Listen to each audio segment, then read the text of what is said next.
અમદાવાદમાં NRI ટાવરમાં ફાયરિંગનો case મૃતક યશ કુમારસિંહ સામે હત્યાનો ગુનો નોંધાયો છે। પોલીસે ગુનો દાખલ કરીને વધુ તપાસ હાથ ધરી છે।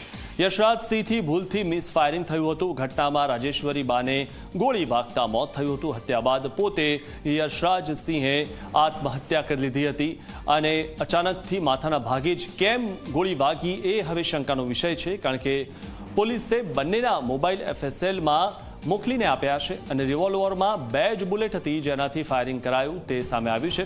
સમગ્ર મામલે પ્લાનિંગ લાગી રહ્યું છે। સંબંધીના ત્યાં જમવા ગયા તેમનો પણ સંપર્ક ચાલુ છે અને સંપર્ક થતાં કેસ મામલે વધુ માહિતી મળી શકે છે। ત્યારે જમીને બહાર ગયા હતા ત્યાંના સીસીટીવી પણ તપાસ કરાઈ રહ્યા છે। બહાર ગયા ત્યારે રિવોલ્વર જોડે હતી કે કેમ તેની પણ તપાસ કરાશે અને 2 દિવસમાં તપાસમાં મરણ જનારની માતાનું પણ નિવેદન લેવાયું છે। શરૂઆતમાં અકસ્માતનો ગુનો દાખલ કરી જે તપાસ હાથ ધરવામાં આવી એ દરમિયાન જે બુલેટ મરણ જનાર રાજેશ્વરીબાના માથાના ભાગમાં વાગેલી છે એ બુલેટ અકસ્માતે છૂટે અને એક્ઝેક્ટ માથાના ભાગે વાગે એવી શક્યતાઓ નહીવત છે।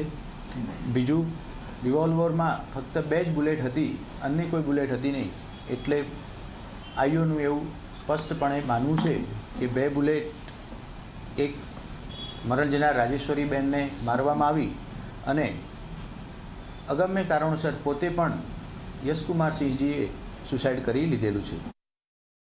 શરૂઆતની જે પ્રાથમિક માહિતી પોલીસની મળેલી એમાં બંને દંપતી કોઈ સંબંધીના ઘરે રાત્રે જમવા ગયેલા હતા। જ્યાં જમવા ગયેલા હતા ત્યાં એમનો સંપર્ક કરવાનો પ્રયત્ન ચાલુ છે। એમનો સંપર્ક થઈ ગયા બાદ જે જગ્યાએ જમવા ગયા ત્યાં કોઈ સીસીટીવી છે કે કેમ એ તપાસ હાથ ધરવામાં આવી છે।